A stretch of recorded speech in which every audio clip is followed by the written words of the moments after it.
Truth be told, it was actually Amnesty International that steered me to Guatemala. I had originally thought I'd go to El Salvador because everybody seemed to be in El Salvador.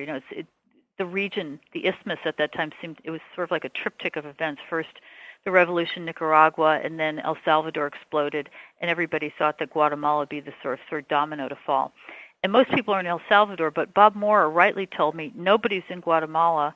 A lot of the locals are fleeing. It's difficult for us to get information from Guatemala. The coup itself was surprisingly anticlimactic. As you know, this coup took place 2 weeks after the national elections in early March. It was a bloodless coup, and of course, photos have always reflect the distilled essence of a situation. During the coup day itself, we mostly stood around in the park taking a few pictures, and then the press conference was actually more dramatic than the coup itself in terms of images. There was Rios Montt gesticulating all over the place and sort of saying, from now on there won't be any bodies by the side of the road. From now on, we'll kill legally. I was working on a film called Titular de Hoy Guatemala with a Finnish film crew and a journalist, Alan Nairn, and we had gone to Nebaj, and at that time, the now president of Guatemala, Otto Pérez Molina, was the base commander in Nebaj. And so if you can imagine this scenario, it's, 5 months after Rios Montt took office, and Nebaj was what they call la cocina de la guerra, the sort of the vortex of the war. And it was completely occupied by the army, as were dozens of other communities. The army was in the main plaza. They were in the bell tower. They had taken over the convent and the local rectory. The nuns and priests had fled for a year or two. And they were just ubiquitous. And so you have this occupied town with uniformed soldiers everywhere, with machine gun nests pointed at the plaza. And there it is. It was Independence Day, and we were in Nebaj. And we had just filmed these 4 dead alleged guerrillas inside the army garrison. Pérez Molina had actually showed them to us. And now there's a parade the next day. And people are sort of strutting down these muddy streets in these majorette uniforms, and these local organizations are marching. And it all ends up, ends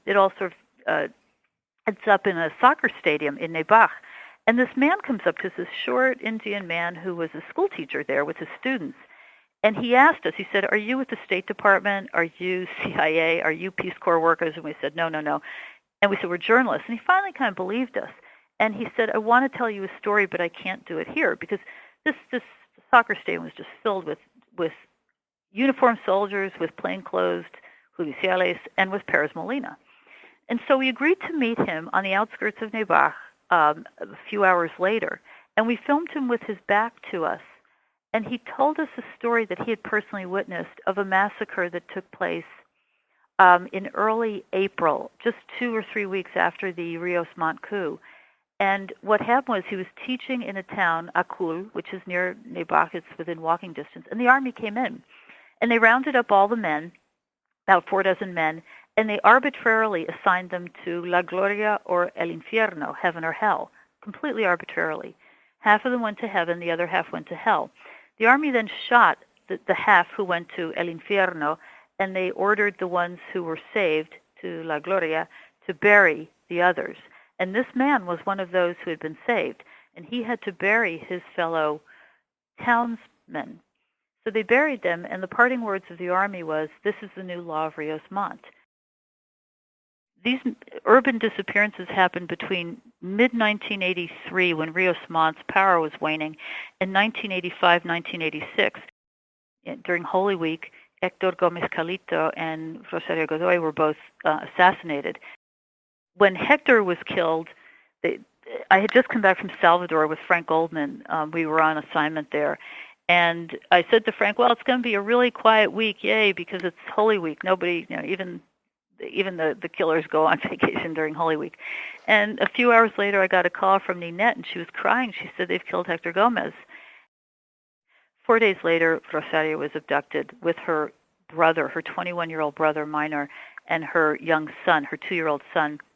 They were abducted from a shopping center, tortured, and killed. The GOM, as you know, instead of dying, grew. The next week, I think it had 200. Within the next month, it had 200 more members. This was particularly a sacrifice for the Indians who came in from the countryside, because it meant they had to get on a bus, go through Army checkpoints every 10 or 20 kilometers, and again, everything to lose and nothing to gain by doing something like this. I'd say remember who the heroes are, because it's so easy to forget how we were able to have access to do our work in the first place. And the only reason we had access to these events, whether it's documentary filmmaking or photography or reporting, is because somebody in Guatemala risked their neck to show us something that they wanted the rest of the world to see.